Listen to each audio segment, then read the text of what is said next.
That night, the Malamute puppy crawled into the vet's lap and made a sound no dog should make. You won't believe what happened inside a small Wyoming clinic the day a tiny, shivering Malamute puppy was rushed through the door.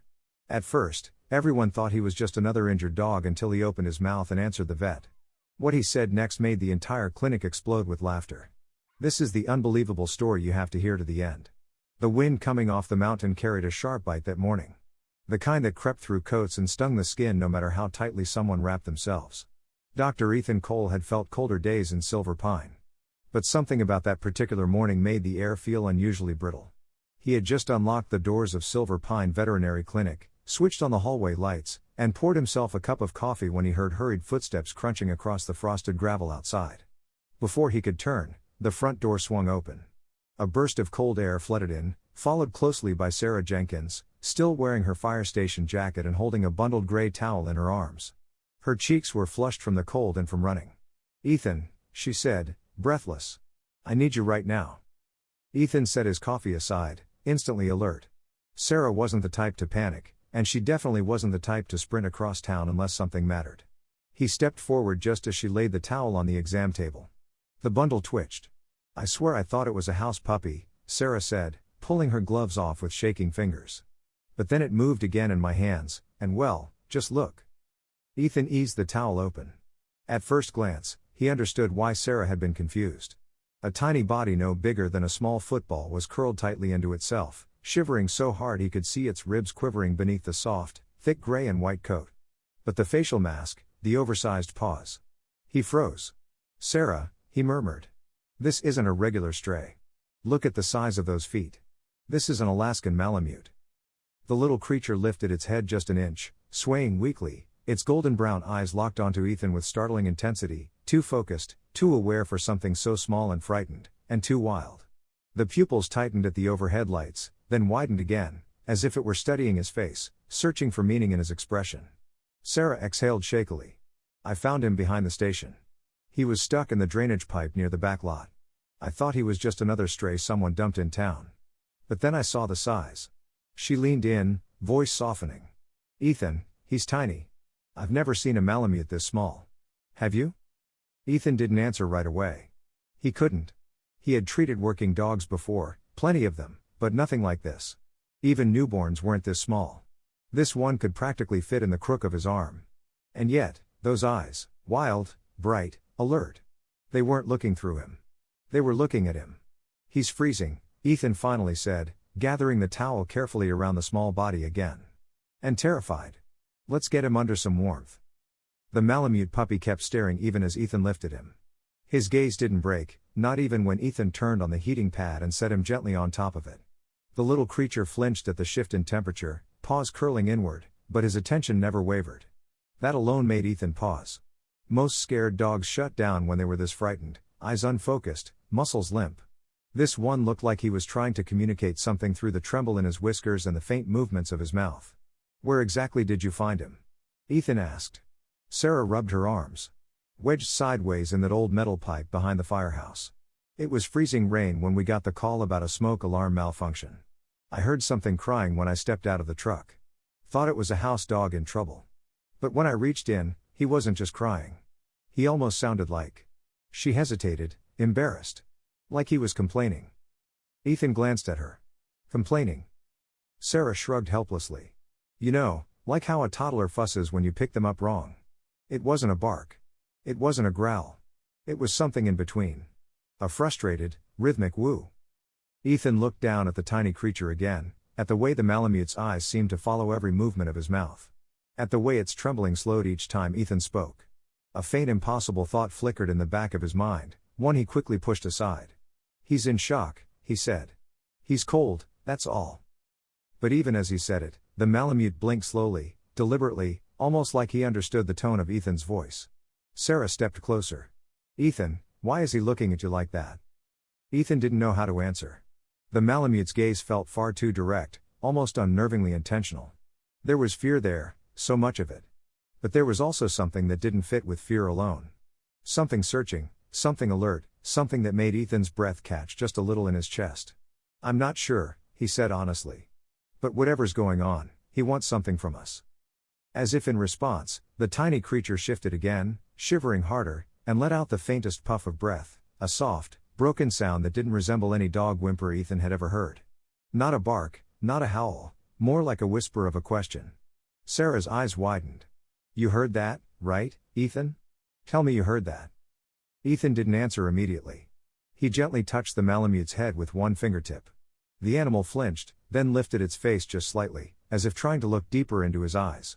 For one unsettling moment, Ethan felt something he couldn't explain. Not fear, not pity, but a strange rising curiosity that pushed cold air deep into his lungs. This Malamute was impossibly small, impossibly weak, and yet somehow impossibly present. More present than any stray dog had ever been on his exam table. "All right," Ethan murmured softly, almost without realizing he was speaking aloud. "Let's figure out what you're trying to tell us, little guy." The Malamute blinked once, slowly, deliberately, and for the first time that morning, Ethan felt a chill that had nothing to do with the cold outside. A feeling that whispered, this wasn't going to be a normal case. Not even close. Ethan stood there a moment longer, hand hovering over the tiny Malamute's trembling body, letting that strange awareness settle in the room like a thin film of frost. Then he exhaled, steadied himself, and looked up at Sarah. "Tell me exactly what happened," he said softly. "Start from the beginning." Sarah nodded, rubbing her palms together to warm them. "It started around 6 this morning. We were responding to a false alarm at that old cabin near the Ridge Road, the one the Johnsons used to own. The weather got ugly fast. Hail was hitting the truck so hard it sounded like gravel in a tin can." She paused, shaking her head. "While I was waiting outside for the all clear, I heard something from behind the station's back lot. At first, I thought it was the wind. Then I heard it again. This tiny, angry sound, like someone fussing." The Malamute stirred at the sound of her voice, giving a faint, twitchy movement that made Ethan glance down again. The little thing was still watching him, eyes half open now, but alert, tracking the rhythm of his breathing. Sarah didn't seem to notice and continued. "I walked back there," she said, "and the hail was hitting everything. Signs, dumpster lids, the roof gutters. When I passed the drainage pipe, I heard the noise again, clearer this time. It wasn't crying like a whimpering dog. It wasn't growling either, honestly." She hesitated, cheeks reddening slightly. "It sounded like it was complaining. You know, like how a kid grumbles when you pick them up too fast." Ethan raised an eyebrow. "Complaining?" Sarah lifted both hands. "I know how it sounds, but that's the closest thing I can compare it to." Ethan carefully brushed a bit of frost off the fur near the Malamute's neck. "What happened next?" "I knelt down beside the pipe," she said. "It was an old metal one, rusted, dented on one side. I figured maybe a raccoon or a stray cat crawled in to get away from the hail." She shook her head slowly. "But when I reached in, I felt something tiny and freezing cold. He was wedged sideways inside that pipe, like the wind had blown him in, or he'd slipped and couldn't turn around." The Malamute made a small jerking movement at that moment, almost like he recognized the part of the story. Ethan placed a hand lightly on the towel to steady him, surprised when the tiny creature shifted closer to the warmth of his wrist. Sarah leaned over the table, eyes softening as she watched it move. "When I tried to pull him out, he made this sound, a little huff like he was scolding me. I almost dropped him because I wasn't expecting anything like that." Ethan let out a quiet breath through his nose. "He must have been terrified. He was shaking so hard I thought he might break apart in my hands," Sarah said. "And the way he looked at me," she trailed off, glancing at Ethan as if searching for the right words. "It felt like he was trying to tell me something right then. Not just scared, aware, if that makes sense." It made more sense than Ethan wanted to admit. He adjusted the heating pad, gently lifting the Malamute enough to slide the towel so the warmth spread more evenly. The small creature exhaled a shaky breath, paws curling inward. Ethan felt the faintest vibration through the towel, almost like a soft interrupted hum. "He's freezing," Ethan murmured. "And exhausted. You got him out just in time." Sarah exhaled, part relief, part worry. "I just didn't want him to die alone in that pipe." Ethan nodded slowly. "You did the right thing bringing him here." For a moment, the room fell quiet, except for the faint hum of the heating lamp and the wind brushing against the clinic's windows. The Malamute blinked, lifted his head an inch, and let out another small sound. Almost a mutter like he was answering something only he understood. Sarah looked up quickly. "There, that's exactly the sound he made." Ethan didn't respond right away. He reached for the small stethoscope on the tray, warming the metal head between his palms before pressing it gently against the Malamute's side. The heartbeat he heard was rapid, fluttery, like a frightened bird caught behind a window, but strong enough, stronger than he expected. He's dehydrated, Ethan murmured. And worn out, but his heart is fighting. Sarah let out a breath she'd been holding. So, he has a chance. Ethan met her eyes. Yes, but it's going to take some time and patience. The Malamute shifted again, pushing his face weakly into Ethan's wrist, nose brushing the fabric of his sleeve. When Ethan pulled his hand back even slightly, the animal let out another tiny noise, quieter, almost questioning. Sarah stared. Ethan, he doesn't want you to step away. Ethan wasn't sure what to make of that. He's scared. I'm the warmest thing near him. Sarah gave him a look. I've handled plenty of frightened animals. None of them act like that. Ethan didn't reply. He could feel the weight of the Malamute's stare again. Sharp, intelligent, unsettlingly focused. It wasn't just fear. Something else flickered in those golden brown eyes. Something Ethan didn't know how to name yet. Sarah folded her arms. So what now? Ethan straightened. Now we warm him up, hydrate him, and hope his strength comes back, but... His gaze drifted back to the Malamute, and he felt that same strange shiver run down his spine. We also pay attention. Sarah frowned slightly. To what? To whatever he's trying to tell us. The Malamute blinked slowly as if acknowledging the words. Then he let out a tiny soft sound. So faint Ethan almost missed it. Not a bark, not a whimper, something in between, shaped by breath and effort. Sarah whispered, Ethan, that sounded almost like. I know, he said quietly. Neither of them spoke after that. The wind grew louder outside, rattling the door, but the exam room felt strangely warm now. Warm in a way that had nothing to do with the heating pad or the lamp above them. Ethan rested one hand gently on the towel, feeling the Malamute's tiny body relax little by little. Whatever this little creature had gone through in that storm, whatever had left him alone in a pipe, fighting the cold, he wasn't done yet. And Ethan realized with a strange tightening in his chest that he wasn't just treating an injured dog. He was stepping into a mystery, one that had already begun whispering to him through tiny sounds and golden eyes. And it was only the beginning. Ethan stood beside the exam table longer than he intended, his hand resting lightly on the towel-wrapped Malamute as the faint tremble beneath it slowly eased. Outside, the wind pushed against the siding of the clinic in long rolling gusts. But inside, the room felt still, almost expectant, as if the little creature truly was waiting for something or someone. He leaned down, setting aside his stethoscope. All right, little guy, he murmured. Let's see what we're dealing with. The Malamute twitched, lifting its head a fraction of an inch. Its ears, still too large for its tiny skull, folded backward, then forward again, searching the room. When the overhead light shifted slightly, the animal's gaze darted to the movement, not with the dull panic of a wild dog, but with the sharp, deliberate tracking of something thinking through what it saw. Sarah, standing near the counter with her arms crossed, let out a quiet breath. He's got some fight in him. I'll give him that. Ethan nodded. Fight is good. Fight means he hasn't given up. He reached for a syringe, filling it with a warm electrolyte solution. But he's still dangerously cold. As he prepared to slip the syringe's tip between the animal's teeth, the Malamute stared straight at him, almost into him. Ethan paused, surprised again by that too human intensity. Easy, he whispered.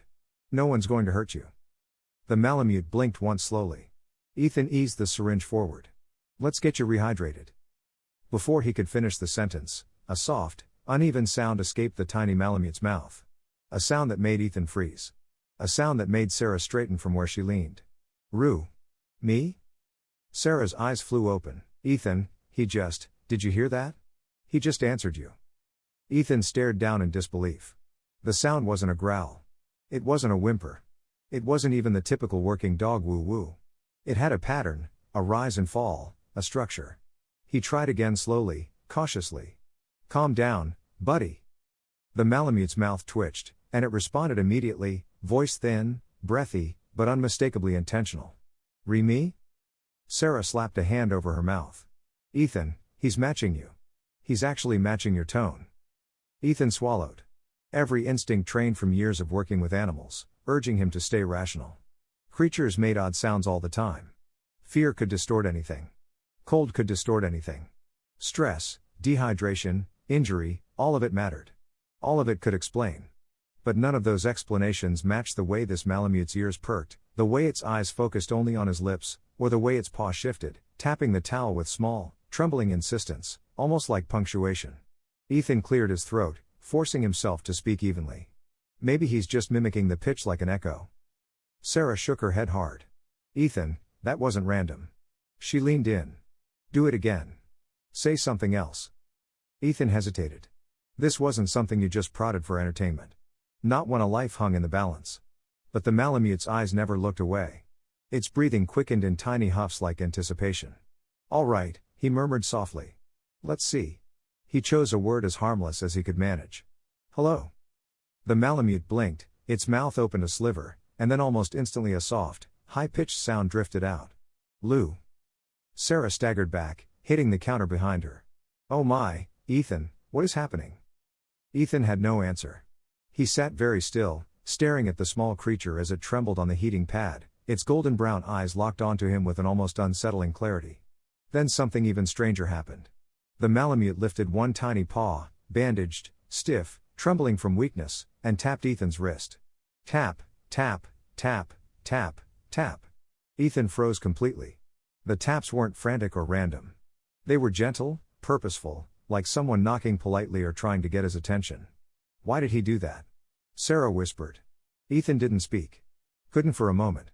He felt those taps echo in his hand, running along his skin like a message he couldn't read yet. The Malamute gave a small, breathy sound, almost frustrated. Sarah leaned toward the table again, lowering her voice. Ethan, that sounds like he's trying to answer a question you haven't asked. Ethan swallowed hard. Maybe he's hungry. At the word hungry, the Malamute jerked upright. Well, as upright as its tiny, weakened body could manage, and made another noise. A rapid, eager trill. Now it was Ethan's turn to step back in surprise. Sarah blinked. Ethan, that sounded like. I know, he exhaled deeply, gripping the edge of the table. I know what it sounded like. But explanations, real ones, logical ones, were nowhere to be found. Ethan prepared the syringe again and moved it closer to the Malamute's mouth. The moment the animal caught the scent of the warm liquid, it made a high, rapid chatter that nearly sounded like words tumbling over each other. Ethan guided the syringe gently, and the Malamute latched on, drinking greedily. Between swallows, it made small rhythmic talks as if narrating the experience. Sarah leaned closer, awe written all over her face. It's like he's talking while eating. That's better table manners than half the guys at the firehouse. Ethan tried not to laugh, though a smile touched the corner of his mouth. You're going to confuse him if you keep laughing like that, but the Malamute didn't seem confused. In fact, when Ethan pulled the syringe away for a second to refill it, the tiny creature lifted its head and gave an unmistakably annoyed sound. Rhea? Sarah turned to Ethan. He just scolded you. Ethan pressed his lips together, not entirely sure how to process that. The Malamute stared at him, waiting. Ethan lifted the syringe again. Okay, he said quietly. I hear you. The Malamute resumed drinking, paws curling slightly against the towel, body relaxing bit by bit as warmth and hydration returned. Every few seconds it made another tiny noise, shorter, gentler, almost conversational. The room had gone strangely peaceful now. The storm outside had eased, and the clinic lights glowed softly off the metal trays and glass jars. The Malamute's breathing slowed, its tiny chest rising and falling in steady rhythms. When the feeding finally finished, Ethan wiped the animal's chin gently. There, that's better. The Malamute blinked slowly in response, then let out a long, soft hum. A hum that rose and fell in a pattern so eerily familiar. Ethan felt goosebumps along his arms. Sarah whispered, Ethan, I think he likes you. Ethan shook his head. No, this is survival instinct. But even as the words left him, the little Malamute leaned forward, bumping the side of its face against Ethan's wrist in a tiny, exhausted nuzzle. Ethan stilled. Sarah exhaled softly. Instinct or not, that's affection. Ethan didn't answer. His mind raced through every textbook, every animal behavior protocol he'd ever learned. Nothing covered this. But as the Malamute settled down, eyes drooping, tiny paws tucked under its chin, Ethan knew one thing for certain. Whatever this little creature was, whatever it was trying to express, this was no ordinary animal and no ordinary cry for help. Something new, something rare was unfolding right in front of him. And Ethan Cole was suddenly, undeniably right in the middle of it. For a long moment, Ethan didn't move. The tiny Malamute had fallen asleep against his wrist, breathing gently, its fragile body slowly loosening from the rigid tension that had held it hostage since Sarah first rushed through the door. The last of its little murmurs still echoed in Ethan's ears, soft sounds shaped with surprising intention. He couldn't deny how unusual it all was, but he also couldn't lose sight of the fact that beneath the odd behavior, the animal was still in serious trouble. He gently slid his hand from beneath the Malamute's cheek, careful not to wake him. "Let's check him properly," he murmured, mostly to himself. Sarah stepped aside to give him room, her expression a mixture of fascination and worry. Ethan placed a warm hand over the Malamute's tiny body and lifted him just enough to reposition the towel. The heating pad hummed beneath them, radiating artificial warmth to counter the cold that still clung to the creature's bones. The moment Ethan moved him, the Malamute stirred, giving a faint, breathy sound, almost a protest. Ethan soothed him with quiet words until the trembling eased again. Sarah leaned closer, lowering her voice. "Ethan, do you think he's hurt worse than we thought?" Ethan didn't answer immediately. He reached for a small thermometer and examined the pup's gums, pressing gently with his thumb. "His temperature is still low," he said, shaking his head. "Skin's cool to the touch. That shivering is exhaustion layered on top of hypothermia." Sarah frowned. "Is that bad?" "It's dangerous," Ethan said honestly. "Especially for something this small." He checked the pup's paw pads, noting the pale tone. His fur, though thick in spots, felt damp and thin in others. The bandage on the back leg was stained with a faint tint of red beneath the gauze. As Ethan examined the injury, he spoke gently, keeping the tone even and steady so he wouldn't startle the tired creature. "Let's see what we've got here." The Malamute winced as Ethan lifted the injured leg, revealing swelling around the joint. "Severe sprain," Ethan murmured. "Maybe from trying to twist himself out of that pipe." Sarah let out a frustrated sigh. "Poor little thing. He must have been trapped for hours." Ethan nodded. "Long enough for the cold to do real damage and dehydration." He touched the skin near the shoulder, lifting it lightly. It stayed tented for a second before slowly sliding back down. "Yeah, definitely dehydrated." The tiny creature shivered again, more reflex than alertness, and Ethan's voice softened. "It's all right. I've got you." He reached for the fourth kit, something designed for small animals, though still oversized for a pup this tiny. It would be tricky. He'd have to be precise, patient. A mistake could bruise the veins or stress the Malamute beyond what his weak body could handle. Sarah hovered close. "What can I do?" "Just stay nearby," Ethan said. "If he wakes up scared, your voice might help." Sarah nodded, her face warm with worry. "He trusted me enough to let me pull him out of that pipe. I'll stay right here." Ethan prepared the fourth line, warming the fluid slightly so they wouldn't shock the Malamute's system. He worked with a slow, steady rhythm, hands practiced from years in the field. And even though his mind kept circling back to the sounds the creature had made earlier, he pushed that to the side. Survival came first. When he slipped the tiny needle beneath the pup's skin and began the subcutaneous hydration, the Malamute flinched, eyes squeezing shut, but there was no rage, no wild panic. Instead, he uttered a tiny, strained sound, as if acknowledging the discomfort, but accepting it. Sarah heard it and blinked hard. "Ethan," that sounded like he said, "Ow." Ethan almost laughed, though not from humor, more from disbelief, tension, and the fragile hope that rode beneath all of it. "I think you're hearing what you want to hear." Sarah opened her mouth to argue, but then the Malamute stirred again, pushing his face toward Ethan's sleeve, trying to nestle there for warmth. Ethan froze, startled by the trust in that simple gesture. "You can't tell me that's normal," Sarah whispered. "Wild animals don't do that. Not without a reason." Ethan didn't respond because she wasn't wrong. In all his years working with strays and working breeds, he had never once seen a dog of this age seek out a human's touch voluntarily when in this much pain. Instinct urged them to shy away, to guard themselves. But this pup melted into warmth like a creature that had chosen Ethan intentionally. He finished the hydration and carefully lifted the Malamute into a closer position on the heating pad. The animal folded his paws beneath his chin again, breathing shallow but steadier. Ethan checked the heartbeat. Still fast, but stronger than before. "We're not out of danger," he said. "The next 48 hours are crucial. If his temperature drops again or if he refuses to eat, it could turn bad quickly." Sarah exhaled. "Then we do whatever it takes." She glanced at him. "Including talking to him, apparently." Ethan gave her a look, but she wasn't wrong. The pup had responded more to their voices than to anything else. Touch helped. Warmth helped. But voice, that was what made his ears twitch, his eyes focus, his breath shift. That was where the strange spark appeared. The spark that hinted at something more.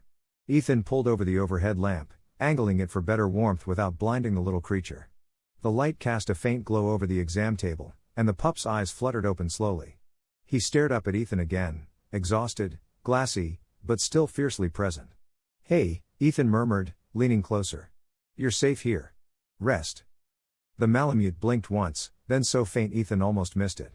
The creature whispered a soft, breathy "me." Not a word, not even close, but something that matched the gentle tone Ethan had used. Sarah's breath caught. "Ethan, I know," he said quietly, "but let's not jump to conclusions." Even so, he felt a faint pull in his chest, a tug of wonder, confusion, maybe even fear. Something was happening here, something he didn't have a name for yet. He checked the Malamute's temperature again, and the reading had risen slightly. A good sign, a small one, but still good. He might make it, Ethan murmured. If he keeps fighting. Sarah smiled softly. He's a tough little guy. Ethan brushed a thumb gently across the towel-covered back. Tougher than he looks. The pup lifted his head just a fraction and tapped his paw once against Ethan's hand. A tiny gesture, a simple one, but purposeful.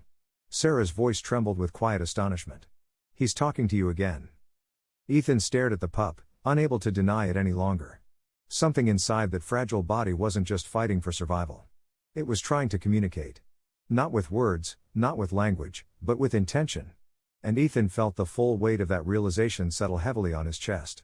Whatever this was, whatever this tiny, battered creature carried inside him, it was only beginning to reveal itself. And if Ethan was right, this connection was going to challenge everything he thought he knew about animals, survival, and the strange, delicate bridge between fear and trust. The Malamute slept for nearly an hour, its breathing softer and steadier than before. Ethan stayed beside the table the entire time. He told himself it was medical responsibility, monitoring a fragile patient, keeping watch over vital signs, making sure the temperature stayed stable. But deep down, he knew there was more to it. Something about the little creature's presence kept pulling at him, refusing to let him walk away. When the Malamute finally stirred again, Ethan sat up straighter. Tiny ears twitched. A paw stretched forward. Then those bright golden brown eyes opened slowly at first, then widening with recognition as they found Ethan's face. Sarah, who had stepped out briefly to answer a call from the fire station, walked back in just in time to see the pup lift its head. "He's awake again," she said softly, joining Ethan beside the exam table. Ethan nodded, lowering his voice instinctively. "Yeah, and that's a good sign." The Malamute blinked once and then let out a soft sound. Thin but clear. "Re." Sarah's eyebrows shot up. "There it is again. He's talking to you." Ethan smiled despite himself. "He's vocal, that's for sure." But the tone in the pup's tiny voice wasn't random. It wasn't fearful. It had a pattern, a rhythm, short, deliberate bursts of sound that rose and fell like an echo of human speech.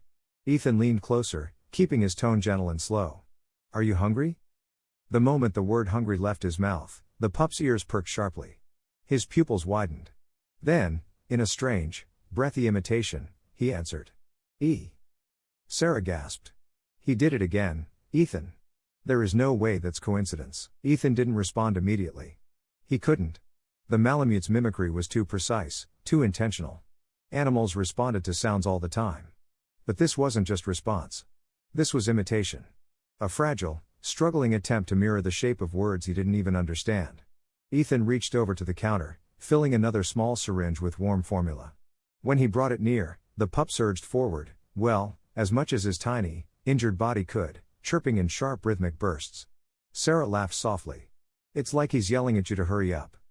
Ethan shook his head, smiling despite the strangeness of it all. All right. I'm going as fast as I can." He guided the syringe between the tiny Malamute's teeth. The pup latched onto it immediately, drinking eagerly, and as he drank, he made faint woos, little sounds that punctuated each swallow, like someone muttering comments under their breath between bites. Ethan had heard animals eat loudly, clumsily, even aggressively before, but never like this. Never conversationally. Halfway through the feeding, Ethan paused to refill the syringe. The pup stopped, too, lifted his head, and made a drawn-out, annoyed trill. "Re? Sarah slapped a hand over her mouth to keep from laughing too loudly. "Ethan, he is scolding you. That's not even a question anymore." Ethan shook his head with a breathless chuckle. "I've treated hunting dogs twice his size that made less noise than this little guy." He resumed feeding and the Malamute dove in again, the tension easing out of his body as warmth and nourishment began to settle inside him. Between swallows, he He paused to look up at Ethan, eyes glowing softly under the warm lamp before returning to the meal. When the syringe emptied completely, Ethan wiped the pup's chin gently with a small cloth. The Malamute responded by leaning forward and pressing his face against Ethan's wrist with a soft rumbling hum, something closer to a purr than anything yet. Sarah watched the moment unfold, her voice hushed. "Ethan, he trusts you." Ethan kept his hand steady, but his breath caught slightly. He's in shock. He's vulnerable. He's attaching to anything warm and familiar. Sarah raised a brow. "Come on. I've worked with injured animals plenty of times. They cling out of fear. This little guy, he's doing something else. He's choosing you." Ethan didn't argue. Not because he agreed, but because the Malamute chose that moment to tap Ethan's wrist with his paw again. Once, twice, then 3 rapid taps. Tap, tap, tap, tap, tap. Sarah let out a whisper of disbelief. "What is he doing?" Ethan swallowed. Repeating a pattern. The pup tapped again, slower this time, as if waiting for Ethan to understand the meaning he himself couldn't express. Ethan leaned down. "Do you hear me, little guy?" The Malamute's ears flicked. Then unbelievably he answered, me. The syllables were broken, breathy, warped by exhaustion, but the cadence, the rise and fall, was unmistakable. Sarah covered her heart with her hand, her voice cracking. "Ethan, he heard you. He really heard you." The Malamute curled into a tight ball again, but his eyes never left Ethan's. Those golden irises held something that made Ethan sit back slightly. Something more than instinct or fear, understanding, connection, recognition. Ethan took a breath and let it out slowly. "I don't know what's going on here," he admitted quietly. "But whatever it is, he's trying. He's really trying." Sarah nodded. "And he wants you to know he understands as much as he can." Ethan didn't deny it this time. He gently adjusted the towel again, making sure the pup stayed close to the heating pad. The creature's breathing slowed, deepened, and settled into a warm rhythm as he drifted into another light sleep. Sarah stepped closer. "Do you think he'll keep doing it? The talking thing?" Ethan shrugged softly. "I think he responds to tone, to attention, to connection." He hesitated on the last word. Sarah didn't. "He thinks you're his person," she said. "Whether you like it or not." Ethan let out a slow, stunned laugh. "He's an Alaskan Malamute. He doesn't get a person. He gets a family, a team." Sarah smirked. "Tell him that." The room fell quiet again, wrapped in the soft hum of the overhead lamp and the slow, even breathing of the sleeping pup. A faint warmth spread through the space, not from the equipment, but from the fragile life struggling to restore itself on the table. Ethan watched him for a long moment. This was more than a rescue, more than a routine case, more than an injured dog fighting for survival. This was the beginning of something remarkable, something he hadn't expected, wasn't prepared for, and couldn't deny. And for the first time since the pup arrived, Ethan Cole felt hope. It flickered gently inside him, the way a candle glows when someone cups their hands around it to protect it from the wind. Fragile, small, but undeniably there. He hadn't expected that. Hadn't expected any of this. And as daylight slipped away behind the snowy Wyoming hills, that strange sense of hope followed him through the quiet clinic like a soft echo. By late afternoon, Sarah had returned to the fire station. The other staff members finished their appointments and headed home. The streets of Silver Pine grew still, the kind of winter stillness that felt like the entire town was holding its breath. The clinic lights dimmed to their nighttime setting, and the building settled into gentle creaks and sighs. Only Ethan stayed behind. He didn't have to. The pup was stable now, warm, hydrated, resting. A responsible vet could have set up the monitoring equipment, programmed the heating lamps, and gone home to sleep. But Ethan couldn't make himself leave. Not when the little creature kept lifting its head every time he stepped a few feet away, not when those golden eyes searched for him in the dim light. He pulled a padded mat onto the floor beside the exam table, knowing he was in for a long night. He wasn't new to after-hours care, but something about this felt different, felt personal.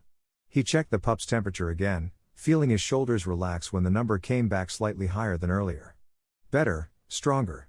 You're fighting," Ethan whispered. "Good." The Malamute stirred at the sound of his voice. His tiny ears twitched, his whiskers quivered, and a small hum slipped out of him, a soft, rattling murmur that carried more feeling than volume. Ethan leaned closer and found himself smiling without meaning to. "It's okay," he said gently. "I'm right here." He pulled the towel up a little higher around the pup's shoulders. The heating pad cast a warm orange glow beneath the blanket, and the pup's breathing slowly settled into a steady rhythm. But after a few minutes, Just when Ethan thought the tiny creature had fallen fully asleep, the pup jerked suddenly, eyes shooting open, as if startled by the quiet emptiness of the room. A sharp broken woo escaped his throat. Me? Ethan lifted his head. I'm still here, he said softly. The pup blinked and then unbelievably tried to climb. He wasn't strong enough. His bandaged leg buckled immediately, sending him listing sideways, but he still pushed forward, dragging himself in Ethan's direction. Ethan quickly lifted both hands and steadied him. Easy, easy, he murmured. You can't do that yet. But the pup persisted, pressing his face weakly into Ethan's hand as if trying to anchor himself. Ethan felt the faint warmth of the tiny body seeping through the towel. You don't want to be alone? Ethan whispered. I get it. He lowered the Malamute gently into a soft, shallow crate lined with extra blankets, then placed the crate on the floor right beside his mat. When he sat down, the pup followed him with his eyes, those bright, impossibly expressive eyes that seemed far too knowing for something so young. For a while, they just existed in quiet companionship. The clock on the wall ticked softly. The heating lamp hummed. The wind outside rattled the gutters, and each time Ethan shifted a little, the pup responded with a faint sound. Barely a breath, but undeniably a call. Trying to keep track of me, aren't you? Ethan said. The pup gave a tiny answering talk, so small it barely qualified as a sound. Ethan shook his head in gentle disbelief.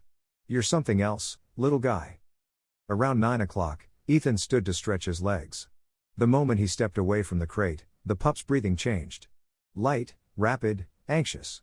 Then came the noise again, louder this time. Ray. Ethan turned back immediately. Hey, it's all right. He knelt beside the crate. The pup's tiny paw stretched outward and tapped the edge of the blanket once, twice, like he was saying, come back. As soon as Ethan sat down again, the pup let out a relieved hum and curled into a sleepy ball. Ethan stared at him in quiet wonder. You're attached, he said softly. Really attached. The words felt heavier out loud. Dogs bonded to caretakers all the time, especially babies, but working dogs, Malamutes. They didn't choose people this way. They didn't seek warmth from human hands this way. They didn't follow voices, mimic pitch, or protest when left alone. This one did. Later that night, Ethan dimmed the lights even further and lay down on the mat beside the crate. He wasn't really trying to sleep. He just wanted the pup to feel the steady presence of someone nearby. The Malamute lifted his head once more, seemed to confirm Ethan wasn't far, and then slowly, with more trust than a stray dog should ever give, he climbed out of the crate and crawled clumsily across the mat. Ethan didn't stop him. He barely breathed. The little creature reached Ethan's side, shook once, then crawled halfway onto his lap before curling tightly into a warm pocket near Ethan's stomach. His body trembled from exhaustion. But he eventually let out a soft, low sound. A sound that vibrated like a tiny engine trying to start. A purr. A shaking, inconsistent, fragile purr, but a purr nonetheless. Ethan swallowed hard. Well, that's new. The pup's head rested on Ethan's arm, his paws tucked gently beneath his chest, and within moments, his breathing slowed into a soft, peaceful rhythm, the sound of a creature that finally felt safe enough to sleep deeply. Ethan leaned his head against the wall, unable to look away. This isn't normal, he whispered. Not for you. Not for me. But as the pup slept, Ethan felt everything that had happened that day, from the strange vocal patterns to the tapping paw to the relentless pursuit of warmth settle around him like snowflakes falling onto quiet ground. Whatever this connection was, it was no longer something he could chalk up to instinct or coincidence. It was real. It was growing. And it was changing something inside both of them. Hours passed. The storm outside eased. The clinic cooled to a stillness that felt almost sacred. And through it all, the little Malamute never once moved away from Ethan, never once broke the silent promise in the way he pressed himself into the warmth he trusted. Just before dawn, as the light outside turned from black to the faintest shade of blue, the pup shifted and let out a sleepy whisper of a sound. Ray. Ethan opened his eyes and smiled tiredly. Good morning to you, too. The pup lifted his head, blinked, and answered with another soft murmur, as if acknowledging the greeting. Ethan let out a soft breath. You're not like any dog I've ever treated. The pup nudged his arm again, as if he agreed. And that was when Ethan knew beyond doubt that whatever the coming days brought, whatever challenges or heartbreaks or decisions awaited them, this connection wasn't an accident. It wasn't a passing moment. It wasn't something that would fade with warmth or food or safety. It was something deeper, something rare, something neither of them would forget. The pale blue glow of early morning crept gradually through the frosted windows of Silver Pine Veterinary Clinic. The light was thin and cold, the kind that painted the world in soft grays and made every sound feel louder than it truly was. Ethan had barely slept, maybe 15 minutes here, 5 minutes there, but the warmth of the little Malamute curled tightly against him had kept exhaustion at bay. When the pup finally stirred, lifting his head with a tired yawn, Ethan felt the small vibration of breath against his arm. He opened his eyes slowly. "Morning," he whispered. The pup blinked once, tilted his head, and made a short clipped sound. "Ma-ree." Ethan couldn't help smiling. Close enough. He gently lifted the pup from his lap and placed him back into the padded crate. The tiny creature protested softly, but settled once Ethan placed a warm hand on the edge of the blanket. Outside, cars were beginning to crunch across the snowy parking lot, and soon the first staff members would show up. "Let's get you looking presentable before the circus arrives," Ethan said. He cleaned the pup's face carefully with a warm cloth, adjusting the bandage on the injured leg. The Malamute didn't fight him, just watched with those bright, impossibly expressive eyes. But the moment Ethan stepped away to wash his hands, the pup let out a loud, rapid woo. It was so sharp that Ethan spun around immediately. All right. I'm still here." The pup tapped the crate's edge once with his paw, then settled. Ethan shook his head, half amused, half exhausted. "You're demanding. You know that?" The pup made a soft hum as if confirming it. By the time the clinic lights brightened and footsteps echoed in the hallway, the pup was wide awake, his tiny head poking above the blanket as he scanned the room with twitching curiosity.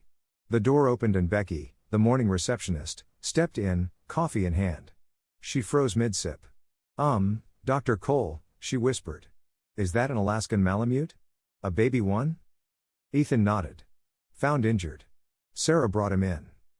Becky approached slowly, eyes wide. "He's tiny. I've seen bigger house cats." "He's a fighter," Ethan said, adjusting the crate. "He made it through the night." Becky leaned over, mesmerized, then suddenly gasped when the pup wooed directly at her as if greeting a visitor. "Did he just say something?" Ethan opened his mouth, but before he could respond, the pup beat him to it. Hi. The sound rang out clear and quick, rising and falling in perfect mimicry of how Ethan often said, "Hey there." Becky jumped back with a hand over her chest. "Dr. Cole, you heard that?" "He just talked." Ethan let out a tired laugh. "He's been doing that since yesterday." Before Becky could speak again, Tom, the older vet tech who'd worked with Ethan for years, entered behind her. "What's with all the excitement this early?" he asked. "We haven't even started appointments." The pup lifted his head toward the unfamiliar voice, perked his ears, and talked again. This time louder, almost like he was showing off. Hi. Tom froze. His mouth fell open. "Ethan, tell me I'm not losing my hearing. Did that little thing just say hello?" Sarah appeared in the doorway next, having swung by before her shift. When she saw everyone clustered around the crate, she hurried in.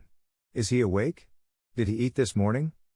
Before anyone could answer, the pup spotted her and unleashed a string of woos so rapid and enthusiastic it sounded like a babbling toddler welcoming his favorite person. Sarah put a hand over her heart. "Oh my gosh, is he happy to see me?" Ethan rubbed the back of his neck. "Seems like he hasn't forgotten who pulled him out of that pipe." More staff members trickled in. They whispered. They stared. Some even laughed under their breath, unsure whether they were tempted or terrified by the tiny creature making strange rhythmic noises that were far too human-like to dismiss. Tom leaned closer. "Say something to him, Doc." Ethan raised an eyebrow. "What? Like a command?"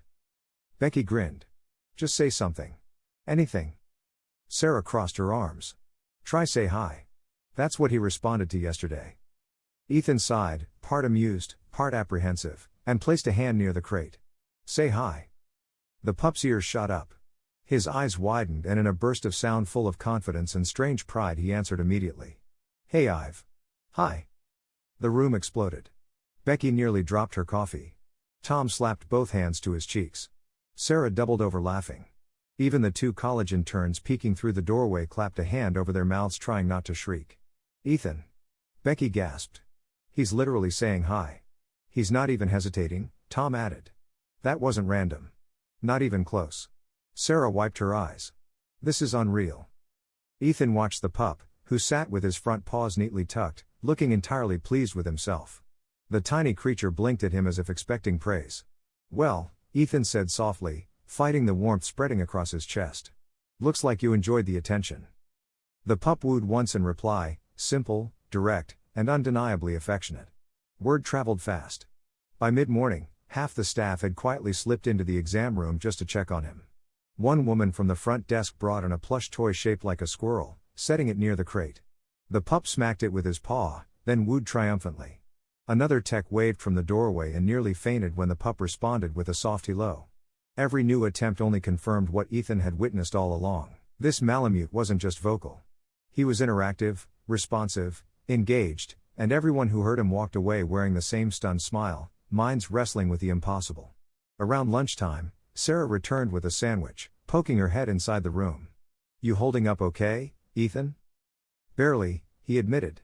"I've had a full clinic of people asking if they can take selfies with him." Sarah laughed. "Well, he is special." The pup wooed at her again, tapping the crate with unmistakable excitement. Sarah leaned down. "Hey, little guy." He answered once more with a soft sing-song. "Hi, hi." Sarah's smile faltered into something gentler, something touched with awe. "Ethan," she whispered. "I know you don't want to admit it, but he's communicating. Really communicating." Ethan didn't argue. He didn't have to. The evidence filled the room with every tiny sound the pup made. As the afternoon hour approached, the rest of the clinic resumed its normal routine. Dogs barked, cats meowed, phones rang, but in the center of all of it, the pup became a strange, quiet miracle, an echo of something no one could explain. And each time Ethan passed the crate, the Malamute lifted his head, tapped the blanket with his paw, and wooed in that same rhythmic, eager tone, never once letting Ethan forget the bond forming between them. Something deeper, something rare, something unforgettable. And for the first time since the little creature had arrived, it wasn't just Ethan who felt it. Everyone did. By the time the next morning rolled into Silver Pine, the story of the talking Malamute pup had traveled through the small mountain town in that uncanny way. News always seemed to spread in quiet places, fast, whisper soft, and unstoppable. Neighbors asked questions at the grocery store. Customers paused at the gas station. And even the mailman knocked on the clinic door with the excuse of dropping off a package just so he could peek inside and say, "Is it true?" But while the town buzzed with delight and disbelief, Ethan felt a weight settling deeper in his chest with each passing hour. It pressed on him with the same quiet insistence as the winter cold creeping through the cracks of old windows. Because no matter how extraordinary the little pup was, no matter how much joy he sparked or how loudly he wooed his strange little imitation of hi, there was a truth Ethan could not erase. He was still a dog of a magnificent, powerful working breed, and great dogs went back to their purpose, or to a suitable family. That knowledge hung over Ethan like a shadow he couldn't shake. The pup healed quickly, so quickly that it almost startled him. Every day, the swelling in the injured leg decreased. The color returned to his paw pads. His appetite grew stronger. His body filled out. His coat thickened, shining under the clinic lights. And with each improvement, his voice grew louder, clearer, more confident. By the end of the week, the tiny teacup Malamute wasn't quite so tiny anymore. On Friday morning, Ethan walked into the exam room to find the pup standing on all fours for the first time since he arrived. His injured hind leg touched the ground carefully, experimentally, but without pain. When he spotted Ethan, he let out a burst of excited talks, tapping the blanket with that same familiar rhythm. "Hey." Ethan swallowed the warmth rising in his throat. "Well," he said gently, "look at you walking again." The pup took a wobbly step toward him, then another, tail flicking with determination. His body was still small, still delicate, but his movements had gained clarity. Confidence. Sarah stepped into the room behind Ethan, pulling off her winter hat. "He's a brand new animal," she whispered. "I barely recognize him." The pup answered her with a woo that sounded suspiciously like, "Hi." Sarah gasped, her hand flying to her heart. "Oh no, he's getting better at it." Ethan didn't smile this time. Sarah noticed. "Hey, what's wrong?" Ethan didn't answer right away. He lifted the pup carefully and placed him gently on the table for a final check of the leg. The Malamute leaned into his touch, humming softly, pressing his cheek against Ethan's sleeve as though trying to comfort him. Slowly, Ethan exhaled. "Today's the day," he said. Sarah's expression softened. "You're finding him a home." Ethan nodded. The words hurt more spoken aloud than they had in his head. Sarah stepped closer, her voice warm but steady. "Ethan, this is what's right for him. He's meant for the trail, for a working environment, or a big family. You know that?" "Yes," Ethan murmured. "I do." But knowing what was right and being ready for it were two completely different things. He finished the final check. Normal breathing, Steady heartbeat, no swelling, no tenderness in the leg, healthy temperatures. Everything, every sign, pointed to one truth. He was strong enough. He was ready. The pup tapped Ethan's wrist suddenly, 3 quick beats, as if sensing something shifting in the room. Ethan froze. Sarah watched silently. Ethan cleared his throat. "We'll drive out after lunch. I'll take him to the rescue contact near the wilderness reserve." Sarah hesitated. "If you're not ready." "I have to be," he said, gently stroking the pup's back. "He was never meant to stay here." At noon, Ethan prepared a small carrier lined with blankets the pup recognized. The moment Ethan lifted the door open, the little creature climbed in without hesitation, as long as Ethan kept a hand inside for him to nuzzle against. Sarah stood by with her coat on, her breath visible in the cold air of the lobby. "You want me to drive?" "No," Ethan said quietly. "I'll take him." He carried the crate outside. The cold wind bit at his face and the snow crunched beneath his boots. The pup peered out through the small vent in the front of the carrier, eyes wide but calm, watching everything around them. Ethan carefully placed the crate in the back seat of his SUV. As he closed the door, the pup made a small questioning sound. "Ree." Ethan rested a hand against the glass. "I'm right here." Sarah placed a hand on his shoulder gently. "Ethan, this hurts because you did it right. You kept him alive. You gave him comfort. But now you're giving him what he really needs." Ethan swallowed hard. "I know." They drove through the winding snow-laced road to the edge of the Bridger-Teton National Forest. Tall pines rose like silent sentinels guarding the vast stretches of wilderness beyond. The afternoon light turned the snow into a sheet of shimmering white. Ethan parked the SUV and stepped out, breath fogging in the cold air. He opened the back door and lifted the crate carefully. The pup pressed his face against the vent again, talking quietly. Sarah walked ahead, clearing a narrow path through the snow until they reached a small clearing near a frozen stream, a place close to a respected Malamute rescue contact, the safest transition point. "Here," she said softly. "This is a good spot." Ethan set the crate in the snow, took a slow breath, and opened the door. For a moment, the pup didn't move. He sat just inside the opening, staring out at the towering trees, the sharp smell of pine, the cold air swirling around him. Then he turned around, back toward Ethan, his eyes brighter than ever, locked onto Ethan's face. Ethan knelt, his voice barely more than a whisper. "You'll be fine now. You're strong." The pup tilted his head. Then he made a soft, elongated sound. "Emma." A sound so full of meaning that it struck straight through Ethan's chest. Sarah covered her mouth, eyes stinging. "Ethan, he's asking why." Ethan blinked rapidly. He rested a hand inside the crate. "Because you belong out here, little guy. You're strong now. You'll be okay." The pup stepped forward once. Twice. He sniffed the snow. His paws sank in slightly. He took in a long breath of wild, cold air. Then he turned around one last time. He tapped Ethan's hand. Once, twice, a slow third tap. Ethan swallowed the ache rising in his chest. "I know. I'll miss you, too." With a final gentle sound, a sound filled with more emotion than seemed possible for such a small creature, the pup stepped out of the crate, took 3 unsteady steps into the bushes, and disappeared into the shadows of the pines, heading toward his new life and the waiting contact. Ethan stayed kneeling there long after he was gone, snow gathering on his coat, his breath hanging thick in the cold air. Sarah stood a few feet behind him. "You did the right thing." Ethan nodded, but his voice didn't come. The forest was silent. Too silent. And for the rest of that day, and many days after, Ethan never forgot the way the pup looked at him before vanishing into the wilderness, a look that asked a question only the heart could answer, and one that left him wondering whether letting go was truly the same as losing. For a long time after the pup disappeared into the shadows, Ethan stayed kneeling in the snow. Snowflakes drifted onto his shoulders, dissolving into cold pinpricks as they melted through the fabric of his coat. The wind whistled through the pine branches, carrying the distant creak of frozen limbs. Everything around him felt suddenly larger, louder, emptier. Sarah stood a few steps behind him, hands stuffed into her pockets as she watched him silently. She knew better than to speak right away. Some moments weren't meant to be interrupted. Some moments had to sit heavy and whole before anyone dared breathe again. Finally, Ethan inhaled and rose slowly to his feet. His knees ached from kneeling in the cold. But it wasn't the cold that made him unsteady. It was the lingering echo of that tiny paw, tapping his hand 3 times before the pup slipped into the forest. Sarah stepped closer. "Ethan, you okay?"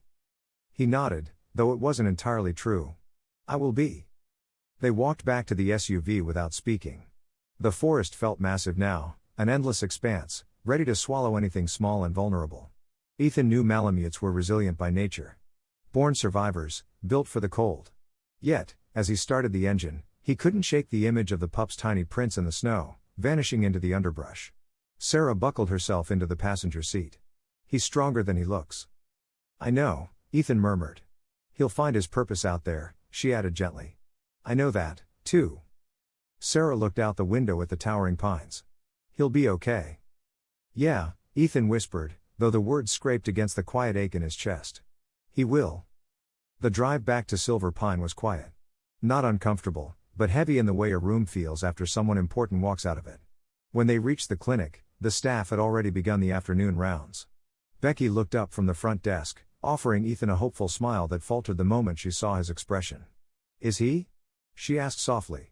"He's back where he belongs," Ethan said. "Healthy, strong, in the care of people who specialize in his breed." Tom approached slowly, wiping his hands on a towel. "Did he look scared?" "No," Ethan said quietly. "He looked aware." Becky nodded and forced a small smile. "That's good. That's how it should be." But the room felt different without the pup. Even the clinic seemed aware of the absence. Too quiet. Too still, missing the strange little woos that once broke the silence. Ethan walked back into the exam room and stared at the empty crate. The blankets were slightly rumpled, holding the faintest trace of warmth. He touched them gently, as if expecting the pup to reappear the moment his hand brushed the fabric. He didn't. Hours passed. The sun sank behind the snowy ridge, evening appointments came and went. Ethan cleaned his tools, organized the back shelves, wiped down the exam table, anything to keep his mind occupied. But every quiet moment felt louder than usual, every shadow sharper, every silence deeper. When the clinic finally closed for the night, Ethan stood alone in the dim exam room. His reflection glimmered faintly in the window, and behind that reflection lay the white sweep of snow and the dark line of trees, the same trees the pup now called home. He rested his palms on the counter, leaning forward. "You're okay out there," he whispered. "You're built for it." But even as he spoke the words, a small part of him wondered if the pup, tiny, gentle, endlessly expressive, truly understood what it meant to be separated. The first night without the pup was the hardest. Ethan found himself listening for sounds that weren't there. The tapping of a tiny paw against the crate's edge. The little bursts of woos whenever he walked by. The shaky hums that signaled the pup's contentment. Instead, the clinic hummed with the familiar noises of its heating vents and the gentle ticking of the wall clock. Nothing more. He stayed late, long after the staff left, doing paperwork he didn't need to finish. A stack of forms sat in front of him, signed and dated, but still untouched. His mind drifted constantly. At one point, he caught himself glancing toward the door, half expecting the pup to peek around the corner with those bright eyes and a woo that sounded like, "Hello." But the doorway stayed empty. Around midnight, he stood from his chair, rubbed his face, and took the long, slow walk down the hall toward the kennel room. He paused outside the enclosure where the pup had slept during his first nights, curled up like a quivering little ball against Ethan's arm. The blankets were folded neatly now, clean, untouched. Ethan placed a hand on the doorframe and closed his eyes. "You're okay out there," he repeated softly. "You're meant for that world." But even with all his training, all his experience, all his logic, he couldn't shake the feeling that something was missing. Something small, fierce, fragile, something that had left a tiny but unmistakable imprint on his heart. The next morning, the routine felt off. Tom greeted him with coffee. Becky offered updates on upcoming appointments, and the clinic filled with the usual barks, meows, and calm voices of pet owners soothing their animals. Everything ran smoothly, but the absence lingered. When Ethan reached into a drawer to grab a thermometer, he paused abruptly. There, tucked in the corner, was the old syringe he'd used to feed the pup. Cleaned, sterilized, but undeniable. His hand hovered above it for a moment before he closed the drawer gently. "He's gone," he whispered to himself. "Let him be." But the words felt hollow. Sarah stopped by during her lunch break. She leaned against the counter, watching him quietly. "You're thinking about him," she said. Ethan didn't deny it. "Every few minutes." Sarah smiled softly. "That means you cared. It doesn't mean you made the wrong choice." Ethan sighed. "I know. I keep hearing him. His little taps, his weird little version of hello." Sarah's smile faded. "Maybe that's how you know it mattered." Ethan nodded slowly, but as the days passed, 1, 2, 3, the silence filled the clinic like an invisible fog. He no longer heard the phantom woos, no longer imagined the tapping on the crate. The ache settled deeper, quieter, becoming part of the rhythm of his days. He told himself again and again, the pup was a working dog. He belonged with a team or in the mountains. He was meant to grow into a strong, independent Malamute who would thrive in the cold. And Ethan believed it, almost. Almost.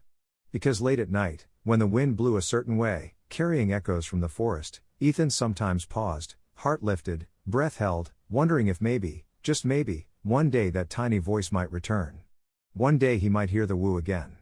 One day the mountains might give back what it had taken. But deep down he knew there was no guarantee. Letting go was right, but losing. Ethan wasn't sure he was done grieving that part yet. For days after releasing the pup, the clinic felt wrong in a way Ethan couldn't fully describe. Not broken, not empty, just missing something. Like a room where a lamp had always stood was suddenly bare, leaving shadows where light used to be. Every corner of the clinic carried a faint echo of the tiny creature who once wooed back at him, tapped his wrist, and tried to mimic the tone in his voice. The first morning after the release, Ethan walked into the exam room out of habit. He flipped on the lights and glanced at the empty crate before he could stop himself. The blankets were folded neatly now, the heating pad unplugged, the towel washed and wrapped into a clean square. Nothing remained of the little pup except memory. He stared at the crate anyway, waiting a few breaths longer than anyone would consider reasonable before finally forcing himself to turn away. Throughout the day, the staff tried to lift his spirits without saying so directly. Becky brought him a second cup of coffee by accident. Tom stayed late to help clean up. Even Dr. Harris, the senior vet who sometimes visited to consult on cases, offered an unusually gentle pat on the shoulder and said, "You did good work, Ethan. Real good." But their kindness couldn't quite reach the spot inside him where the ache lived. When the day's appointments ended, Ethan stayed behind. He walked slowly through the clinic, checking doors, turning off lights, even reorganizing a shelf that hadn't needed organizing in years. Anything to keep busy, anything to keep from listening for a sound that wasn't coming. Because the truth was painfully simple. He kept expecting to hear the pup, that bright, talkative high, that tiny questioning trill, that little tap of a paw on the crate. But the clinic was silent, too silent. And silence, Ethan realized, could feel louder than noise. On the fourth night, a storm swept over Silver Pine. Hard winds rattled the windows, and snow fell in heavy sheets that blanketed the parking lot in white. Ethan stayed late again, as he had every night since. He finished paperwork, fed the boarding animals, cleaned the floors, and locked the front door. But instead of going home, he stood in the entryway, staring at the frosty glass. Beyond it lay a world where great dogs thrived on instinct and teamwork. A world where a young Malamute had found his way despite all odds. "Are you out there?" Ethan whispered. His breath fogged the window. No answer came from the storm. He furrowed his brow and stepped away. In the quiet kennel room, he caught himself checking the empty enclosure again. He stared at the blankets long enough for his eyes to sting. He reached out and touched the folded towel gently as though touching a relic from a moment he hadn't been ready to lose. "You're fine," he told himself. "You're adjusting. You're doing your job." But even as the words left his lips, he knew they didn't feel true. The week stretched on. Days passed. Monday, Tuesday, Wednesday, each one quieter than the last. By midweek, the other staff members began stepping around Ethan with a gentleness that made him self-conscious. Becky spoke in softer tones. Tom stopped teasing him about his predictable lunch choices. Even Sarah, usually boisterous and straightforward, hesitated before bringing up anything related to the pup. "How are you doing?" she asked one afternoon, leaning into the break room doorway. Ethan didn't look up from his sandwich. "I'm fine." Sarah crossed her arms. "You're not." He sighed, pushing the sandwich aside. "I know releasing him was the right thing. He needed his life." "It was," she said. "You know it. I know it. But I keep thinking." He trailed off, staring at the table. Sarah waited patiently. "I keep thinking," he whispered, "that he wasn't ready for the silence." Sarah stepped closer. "Ethan," he was running, climbing, eating. He followed scent. He was curious. Curious is good. Curious is survival. Ethan nodded but didn't feel settled. Sarah softened. "You didn't lose him," she said. "You let him grow." Ethan looked up, eyes tired. "It feels like losing." Sarah didn't argue. Some truths didn't need correcting. That night, when the clinic finally emptied, Ethan stood in the exam room again. The overhead light flickered slightly. The building was old, the wiring older, but he hardly noticed. He sat on the small stool beside the empty crate and rested his hands on his knees. His gaze drifted to the corner of the room where a tiny bump in the baseboard caught his attention. The pup had once poked his head over there, talking at his own reflection in a metal bin. Ethan smiled faintly at the memory. "You were trouble," he murmured. And loud and stubborn. His voice cracked, surprising him. He cleared his throat and stood abruptly, pacing the room. The quiet felt oppressive, almost intentional, as if the clinic itself waited like he did for something to break the stillness. A woo, a tap on the crate, a little voice trying to say, "Hi." But nothing came. He finally shut off the lights and walked down the hallway, each step echoing more loudly than it should have. The winter wind moaned outside, pushing cold air through the gaps around the back door. It almost sounded like, "No, not that. Not him." Ethan stopped and listened anyway. Just the wind. Only the wind. He locked the door and walked out into the snowy night. The next morning, the sky glowed with a pale gold light as the sun rose over the snowy ridge. Ethan arrived at the clinic early, unlocking the door while the world was still quiet. But something felt different. He couldn't name it, couldn't explain it, but he sensed it. A subtle shift in the air, like the moment before a snowflake touches the ground. He walked slowly toward the exam room. The weight of routine on his shoulders. But as he reached the door, he stopped suddenly. The silence was still there, deep, wide, unbroken. But now beneath it, something pulsed quietly. A feeling he hadn't felt since the pup left. Hope.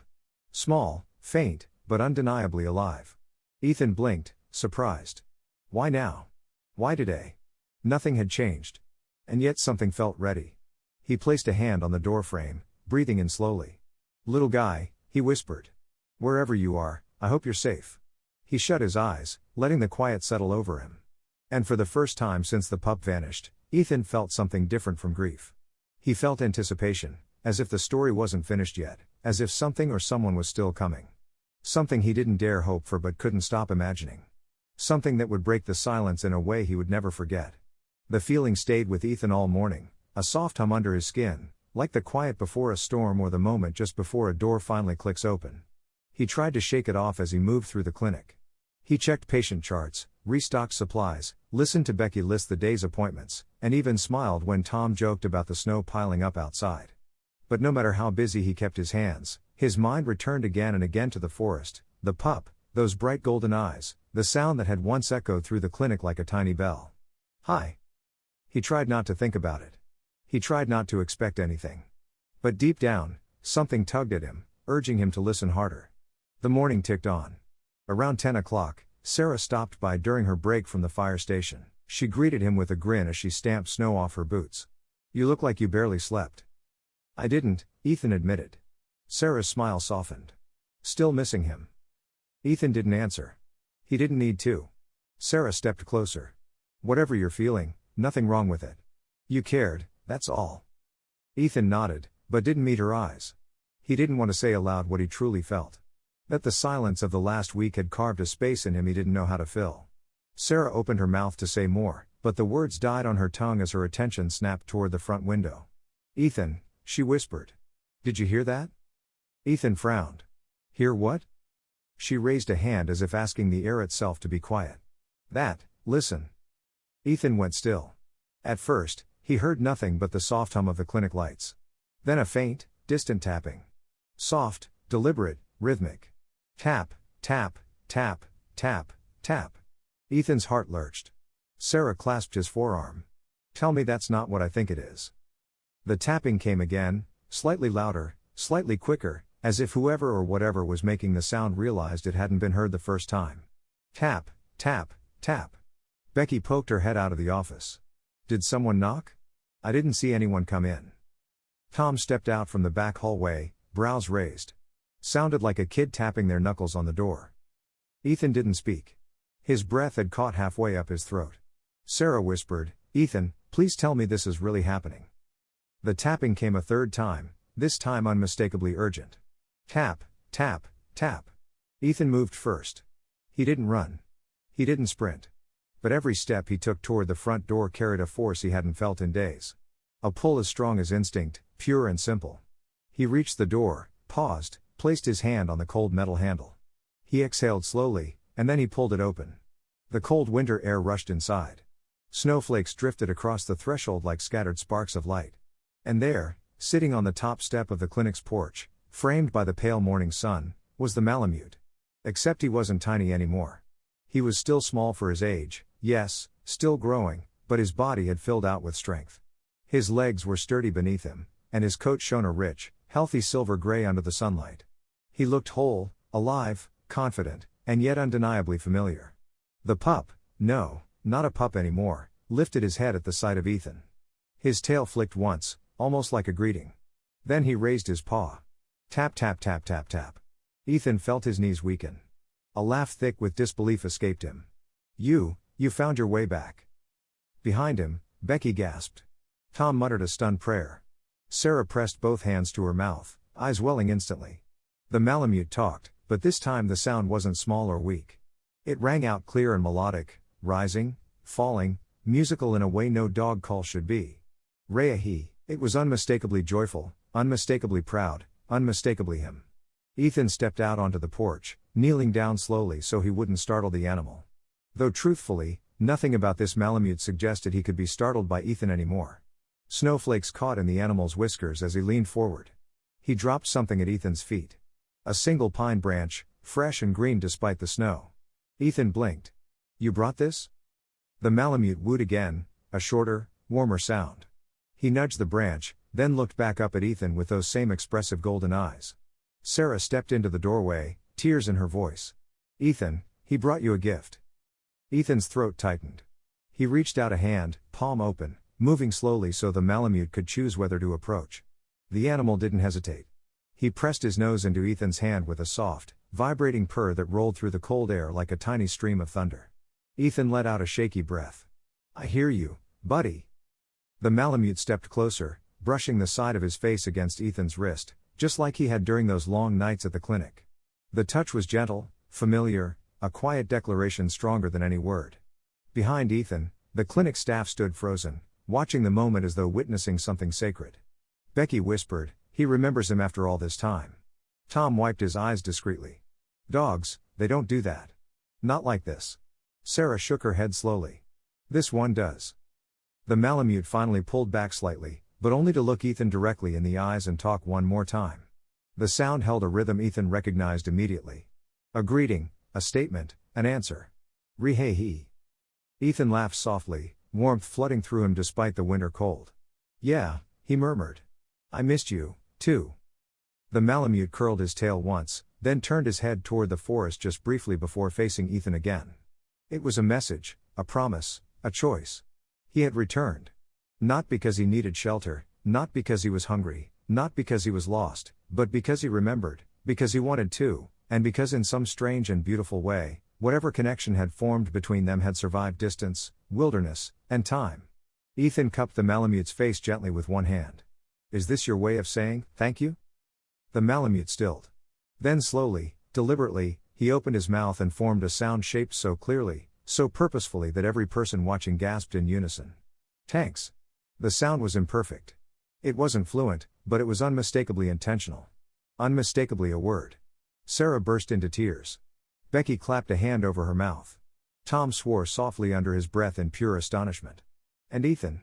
Ethan felt something swell in his chest so quickly he nearly lost his breath. The Malamute had said, "Thanks." His version, imperfect and beautiful. The only way he knew how. Ethan blinked hard, vision blurring at the edges. He leaned forward, resting his forehead against the Malamute's gently, letting the warmth of the moment wash over him. "You're welcome," he whispered. "You're so welcome." The Malamute wooed softly in response, a sound as warm as a laugh. He stepped back a little, shaking off the snow that clung to his fur. For a moment he lingered, gazing at Ethan with the calm assurance of someone who understood more than instinct alone could teach. Then the breeze shifted. The forest called him. The Malamute lifted his head toward the trees, ears catching the faint rustle of pine needles. He turned back to Ethan one last time and made a final sound. A little trill rising gently then falling away like punctuation at the end of a story. "Rhea." Ethan smiled. "I'll hear you again. I know I will." The Malamute's tail flicked. Then with the grace of something born for the cold, he leapt off the porch, landing silently on the snow below. He paused only once, glancing back over his shoulder with a look that spoke of connection, of memory, of something rare and extraordinary. Then he vanished into the forest, slipping between the trees like a whisper carried on the wind. A quiet fell over the porch. Not the aching silence of loss, not the emptiness of absence, but a deep, warm stillness filled with meaning. Behind Ethan, Sarah exhaled shakily. "Ethan, was that real?" He nodded slowly. "Every bit of it." Tom wiped his eyes. "I've been working with animals my whole life. I've never seen anything like that." Becky let out a soft, breathless laugh. "Do you think he'll come back again?" Ethan looked toward the tree line where the snow fell in slow, gentle flakes. "I think," he said quietly, "that if he wants to, he will." The others drifted inside, still whispering in disbelief, still wiping tears from their cheeks. But Ethan stayed on the porch for a while longer, letting the snowfall gather on his coat, letting the cold air bite at his cheeks, letting the forest hum softly in the distance. He listened, and though the forest gave no further sound, he felt no sadness. The bond hadn't broken. The connection hadn't ended. It had just changed shape. And as he finally turned to step inside, Ethan realized something he had never believed before. Sometimes the wild didn't take things away. Sometimes it gave them back, in moments, in memories, in echoes of a voice that should never have existed at all. And somewhere out there, carried by the wind through the mountains of Wyoming, he was certain he heard it. A soft, playful woo, a whisper, a promise. And just like that, our story closes. But the bond between Ethan and that remarkable little Malamute lives on in every breath of the Wyoming forest. Now I want to hear from you. If you were Ethan and that Malamute returned to your porch after weeks in the wild, would you let him keep visiting you? Comment 1 for yes. Comment 0 for no, just a simple number, but your answer helps keep this community alive. If this story touched your heart even a little, make sure you subscribe to the channel. We have many more unbelievable, heartwarming wildlife stories coming.